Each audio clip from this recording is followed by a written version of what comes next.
with another video. I said, what's up, y'all? It's your Kai Mache and not Kia Mache, and I am back with another video. Listen, as you can tell by the title, you already know what today's giving.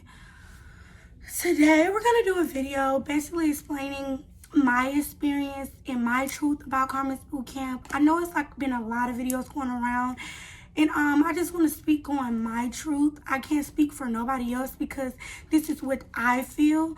So I can't tell nobody else how they feel, or nothing like that. So I don't expect you guys to do the same because my feelings are valid and they do matter. But so before we get to this video, I need you guys to like, comment, and subscribe. And don't forget to tell a friend to tell a friend to tell a friend to like, comment, and subscribe. And also, before we get to the video, I just want to say, I'm not bashing anybody or, talking negative about anybody. I just want to speak on what really is going on or how I look at things, if that makes sense. I'm very grateful for the opportunity. So shout out to Carmen for even putting me on her platform. I can never take that away from her.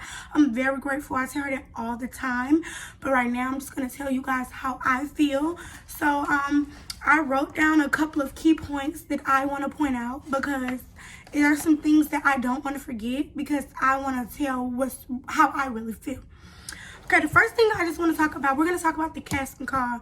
Basically, at the casting call, when I initially applied for CARMEN'S Bootcamp, I went on the show like I was determined. I was determined to be one of the 10 girls originally. That's what it's supposed to be. And I was determined to be one of the 10 girls. I was determined to showcase me. I was determined to, show my personality. I was determined to show them that I really, really wanted because I had really wanted. A lot of you guys don't know, but for CARMEN'S Bootcamp, I literally gave up and literally not gave up, but started a whole new life just do the boot camp because that's how bad I want to be in the entertainment field. That's how bad I want to do this. So I was willing to do anything to prove that, I have what it takes to become the next big influencer.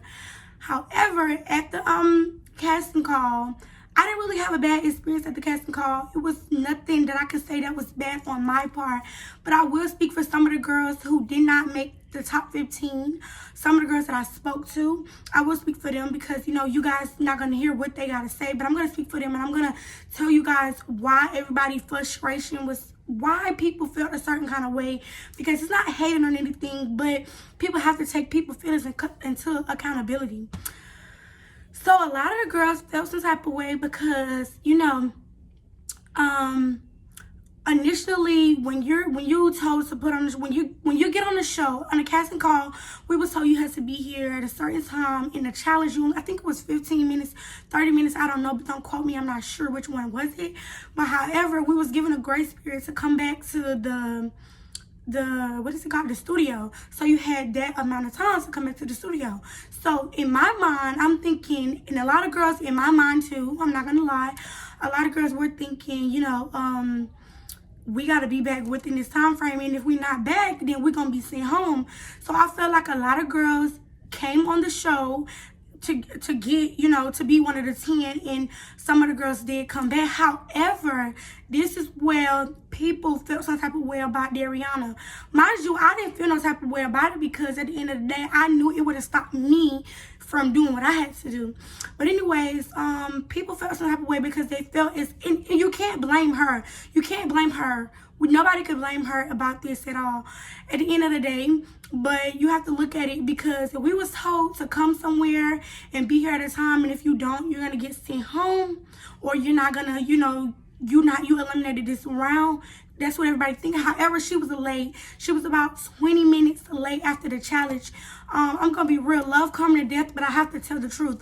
When we were there, Carmen, she said something like, where is the pretty light-skinned girl? Where's the pretty light-skinned girl? She kept asking for her repeatedly when we were at the casting call. She didn't want to move on without her, so that's what it was given. So I feel like that's what everybody gained their first impression from. However, that's me speaking for the girls who never made it because I am close to some of the girls who never even made it on the show. So I just want to, put that out there and tell people what the frustration was at all. Because you have to understand, if this was like VH1 Loving Hip Hop and they told us to be at a certain casting call at 12 o'clock, that's what those people mean. If you wasn't there around this time, that means you cannot move forward with things. You cannot you can't do it. So that's what a lot of girls thought, and that's why a lot of girls felt some type of way about it. Okay, enough with that. Okay, we're gonna talk about the first episode. Like I said, y'all, I wrote some things down because I don't want to miss nothing. We're gonna talk about the first episode. Okay, in the first episode, however, I came on Carmen's Bootcamp as the, oh my God, I want to do whatever. I'm gonna do this, I'm gonna do that because I want to win. I was in competitive mode the whole entire time, from the day I was there to the time I left. That was me, because I knew it was a competition, so I came in with competition. It wasn't like I was trying to bully or intentionally do this or do that to nobody. Had Major Cat told me to say, had Major Cat told me to say anything, I would have never said nothing to that girl, because at the end of the day, I knew that only one person would win, but her being late has nothing to do with me. Yes, I can feel a way about it, but sometimes you say things and sometimes you don't have to say it. Me feeling a way about it is me feeling a way about it. That doesn't mean I was necessarily going to address it. You know what I'm saying? So when she was late, of course, different girls had different opinions. All 15 of us had opinions, but that doesn't mean I was going to say anything. However, before we got on the bus, Major Cat, she put me to the side and she was just like, you know, she was late. So say why she was like, get on the bus and tell her why she was like. However, she never told me what to say and how to say it. So I just want to clear up in her defense. At the end of the day, when somebody tell you to do something, you don't have to do it. It's your choice to do it. So I would take accountability for my actions. She never put a gun to my head and say, well, do this now, you have to do it. She never said that. In my mind, that's why I'm going to take up accountability for myself. In my mind, I was thinking, well, if I don't do it, I'm going to go home, because you got to think about it. It's a competition. That's what I'm thinking. And I didn't want to go home. That's just my truth. Yes, I can admit that I was a little too harsh. Yes, I can admit that I shouldn't have said anything to her. Yes, I could admit that. I can admit my wrongs. And I apologize to her so many times. And I don't mind doing it again, because at the end of the day, I'm a sensitive person. So I can only imagine how that make her feel. But me, on the other hand, I was so distracted about me not going home, I didn't really notice how that made her feel. But eventually, when the car ride was, sorry, I'm stuttering because it's a lot. But eventually, the car ride was 2 hours long. Y'all only seen like, I'm going to say 20 minutes of the car ride. Y'all didn't really see anything. So by the time I got off the bus, when we pulled up at the studio, I got off the bus and I told Major Cat, I was like, did you want me to keep going or did you want me to stop? She told me to stop. When I got on the bus, I said nothing else to Dari. I said nothing else to her. That's when me and the girls, we started to, rap and do different things. It was a lot of stuff that we were doing. So I didn't say nothing to her. I stopped it. However, I saw how it made her feel. So, I went in the house and this is when we were outside building the tents. This is when everybody got in trouble for I think we got in trouble for, y'all know when we got in trouble because we got out of the tent. However, I saw I was messing with her. I pulled her to the side. I said, I just want you to know that this is for show. So what I did to you on the bus, that's not naturally how I feel, because I don't want you to feel any type of way about it. But don't go back to production because I don't want to start a big issue. Those were my exact words to her. I never had a problem with Dari. I never had a problem with her. When we found out we made it, we actually went out together. Me and her have videos together. We danced together. We did a lot of that. She even got close to my sister that you guys don't know about. We all went out to dinner. So when I told her that that's initially how I felt, my problem came in when I said, don't go back to production and tell production anything because, that's going to make me look bad. Initially, I'm not even supposed to tell you that that's what they told me to do, but I cared about your feelings. So I came to you and I said, you know what? Don't tell them about it, because if you tell them about it, then it's going to look bad on me.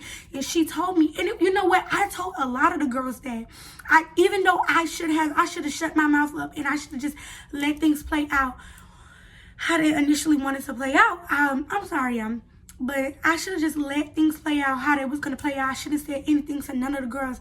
I pulled some of the girls in the room and I told them, that's what I was instructed to do. And I can take accountability for me. I shouldn't have said nothing at all. I shouldn't have never told nobody. Nobody told me to do anything.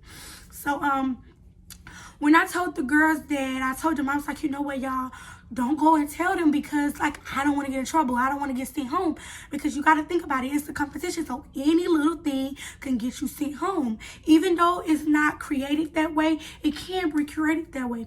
So mind you, she told me, she was like, you know what, you're okay, girl. I just wish you would have I wish they would have told me this is not what I want to do. I don't want to, you know, come on the show with the negative energy and things like that. And I commend her for that. I can't, you know, say, oh, you should have did this or you should have did that. However, I was looking at it. I was so blind that I'm here for a competition that I was willing to do whatever. And it sounds bad because initially that's what it was. You get what I'm saying? So when I told her that, moving forward to the pool scene, we got to the pool and cameras turned off. This is when my issue with Dari started to begin. We were at the pool scene. The real reason why I was in bottom two, my opinion, why I was in the bottom two, I felt is because she went into her production what I said. And that's where I felt like, damn, you betrayed me. Like, that could have got both of us sent home, but it looked bad on me because they told me to do something and you initially went and told them. Now you got Kat looking at me side eyes like, you were supposed to be my girl and you went back and told her. And I don't think Major Kat intentions were bad at all. Y'all have to think about it. A lot of you guys don't know her. You have to go research her. She's a TV personality. So she was based off Carmen's Bootcamp as she's want to make a show. She want to make something, you know, big, not to be messy. You know what I'm saying? It was something that she wanted to, you know, take to the next level. So that's what I have to, you know, I can't sit right here and say, oh, this was her intentions to make us do this and make her do that, because initially that's not what it was. She's a TV personality. At the end of the day, it was her job as a producer and things like that to keep the show going and to see people engaged into it. Had it was not juicy, the first beginning, be real, a lot of viewers would have left. And that's just real. You got to be real about it. Nobody gave me a gun and said, you have to do this. If you do this, you're not going to. No, it was never that. You could have been sent home at the end of the day if you didn't want to do anything. And I'm not going to say, oh, if you didn't want to do it, you could have been sent home. But in my mind, nobody was told if you don't do it, you're going to get sent home. But you got to think about it. We're in a competition, so that's what we're going to think because it's a competition. So moving right along, I feel like that was the real reason why I was in bottom two, because I felt like I did pretty good in the swimming challenge or whatever, which y'all didn't see anything because we were swimming for about 2 hours because it was an error. The first challenge became into a second challenge because something happened. However, I do feel like she chose me to be the when they asked what it was called, the oh my god, y'all, sorry, bear with me, the weakest link. When she said I was shocked that Dari picked me because we were actually working together during the challenge. We was on the same team. If y'all seen it, I thought that everything was cool. I didn't know she went back and told him. I thought that everything was fine. Like, I was oblivious to everything. I didn't know. I thought after me and her had that conversation, everything was gonna be everything. And when she said she didn't want to do the messy thing and she said she didn't want to do it, I respected her on it. I didn't mess with her none of the show. I didn't mess with her at all. I didn't come to her and say anything bad about her or nothing. I didn't do none of that. So all y'all judging me off of one thing y'all saw, but y'all have to understand, we was in that house for what, 5 days? You got to think about it. We was in the house for 5 days. Y'all seen what y'all seen on camera, but in reality, I didn't mess with her in the house. I didn't do nothing to her. At least that's what I felt at the end of the day. I can't say that's how she did it because her feelings are her feelings and she's entitled to feel how she feels. And however, that's where my problem came, because I felt like that would have got me sent home, or even you, and it had everybody looking certain kind of way at me. And I felt like also, had she never told them anything, that wouldn't have never made like a, I'm not going to say storyline, but that kind of made everything continuously keep going on. You get what I'm saying? Like, when I say that, it was like, you know, sometimes, several times production would do or say something. I don't know. It was like you had to be there to see it. But I feel like had she not did that, none of this would have continually happened. We wouldn't be here right now. But as of the other girls and how they felt about her, that has nothing to do with me. I feel like me and Dari's situation was valid. You get what I'm saying? She had a reason to be mad at me, and I had a reason to be mad at her. So what we had was real. As in the other girls, I don't think they really had an issue with her. I don't think nobody really had an issue with her, a valid issue, what I can say. And I could defend myself because a lot of y'all keep saying, oh, you're a hater, you this and the third. I'm never hating on her. If Kat told me to get on the bus and say it to any one of those girls, I would have said it. Because at the end of the day, it was not, oh, you look better than me, or I think you a hater, so I'm going to say something to you, or this, that, and third, oh, because you're this, I'm going to say. No, it was never given that. I would have had the same energy towards anybody had she told me to do that, because in my mind, I was in competitive mode. So I'm not going to lie here. When Dari told the production what I told her not to say, I did get into competitive mode. So now we're going to move on. That was the reason why me and Dari's situation escalated. We're gonna skip to episode 5. I'm all around the place here, but I just wanna bear with me so I can just clear everything up. So episode 5, a lot of y'all like, oh, you were so quick to say Tardy's name. You were so quick to do this and that third. You have to understand, I'm already mad at this point. Because it's like, I told you not to say nothing to production. And you went back and told them. So that was limiting my spot. You know what I'm saying? I could have went home for that. And y'all could see I was in the bottom too. If Zizzy didn't switch out on Sammy, I real life would have went home. And that's just the truth at the end of the day. And I didn't want to go home. And so I felt if I came to you and I told you, damn, production said do this, I expected you to just, okay, roll it off your back. She don't feel that way. I don't want to do it no more. So this and the third, I don't want to do it. However, I don't know what she went back and told production, but I was under the influence that she came to them and said that I was bullying her. I can admit, sometimes when we were in the house, several girls had an opinion on her. And I guess that they seen I was already mad, so they would come to me and they would have the opinion. Instead of me being like, I don't want to hear it. If you feel that way, you say it. I continued the conversation with them, and I can take accountability for my actions. If I did something, I'm always going to say, yeah, Nakaya, you could have did this different. Yeah, Nakaya, you was wrong for this, because at the end of the day, I'm mature. And y'all can say whatever y'all want to say in them comments, because nothing y'all would say would break me at the end of the day, because this is what I want to do. I want to be in the entertainment field. This is what I want to do. I want to do YouTube. I want to take it to the television. I want to be on a big screen. So you guys are preparing me for things greater and bigger. I have the skin to do this. So anything y'all say in the comments will never break me, because I know who I am as a person. You get what I'm saying? But anyways, we're going to talk about production at the end of it, because I know a lot of people keep saying, production did this and production did that. However, I do want to say, production didn't do anything wrong. And I'm going to say that because on the show, yeah, we went in there looking, we went on the show looking like, we thought we were going to just go do challenges and learn more about YouTube, because that's what we thought initially when I signed up. I didn't know I was signing up to, be in a house and be something like Bad Girls Club, because that's what it was given at this point. So I didn't know that I was signed up to do that. I really thought I was just going to be doing challenges like Trapping with the Prince Family, and if you lose a challenge, you go home. That's what I thought. That's what I was prepared for. You get what I'm saying? So when a lot of girls came in the house and they was talking to me and they was saying like opinions, how they felt about Tari. Like, mind you, I'm all over the place, so I'm kind of repeating myself. But they was just, saying how they felt. How they felt is how they felt for different reasons they had with her. I don't know. My issue was never hate. My issue was never jealousy or anything. I told her from the jump, you was a beautiful, talented girl. And I still think that today, I think she's beautiful. I think she's talented.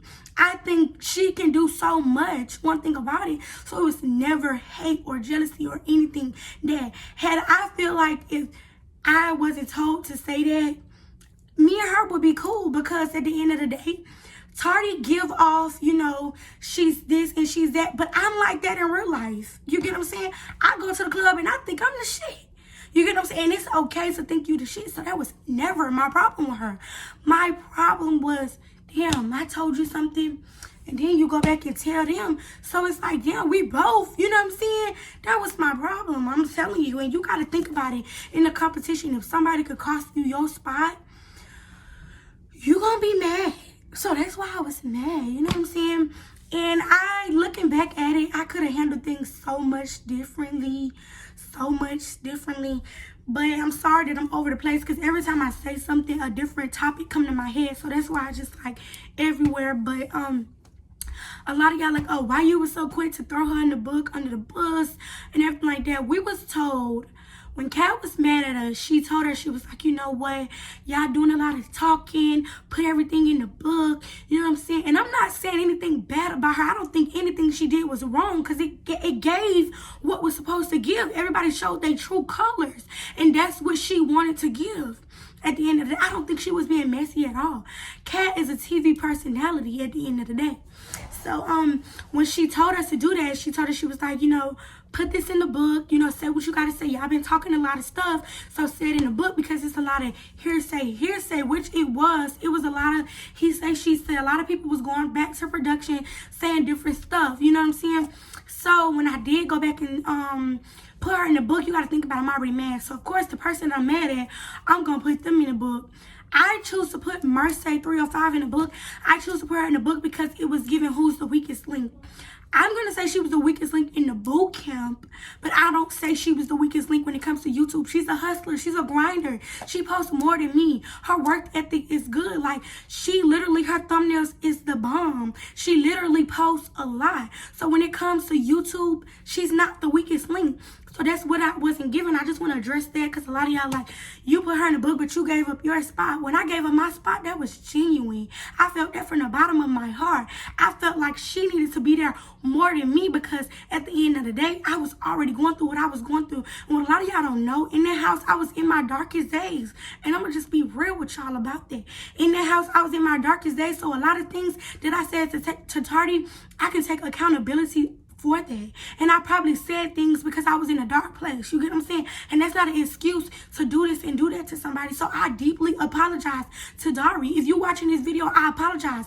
Even though I talked to you on the phone, and I apologize to you and you forgave me, and I commend you for forgiving me at the end of the day, because I know who I am as a person. And I know if I was in that house and what I went through, I would feel the same type of way. I would feel like people bullied me. I would feel that way too. So I'm not going to come on here and say, oh, I didn't do this and I didn't do that. I did do that. And I apologize for that. People make mistakes at the end of the day. But I feel like that I learned the lesson moving forward. You get what I'm saying? I know what things to do moving forward and how to handle things. Y'all also have to realize this was filmed in October. We're in damn April. Feelings change, people change too. I no longer feel the way I felt 5-6 months ago about this girl. I no longer feel that way. And the way I felt was petty. It was me being childish. It was me being in competitive mode, willing to do whatever I needed to do. And a lot of y'all in the comments like, oh, she looked like she's a bully. She looked like this is what she do on a regular. If you know me, you went to school with me, you know I was never the bully type. I don't play that at the end of the day. Because in reality, I was the girl in school who people used to say what they want to say to me. And I used to cry, come home to my mom. And my mom could vouch for that. Any of my friends, I used to cry. I used to sit around and I used to feel like, damn, what did I do? I used to ask for validation for people. But that's why I'm so in defensive mode. Because in this day, you're not going to do that to me. You get what I'm saying? And that's not okay to do people like that. And I'm learning that as time go past. But in my younger days, I was a crybaby. But today, 2021, sorry. I'm not doing that anymore. And that's what I told Dari. We had several conversations.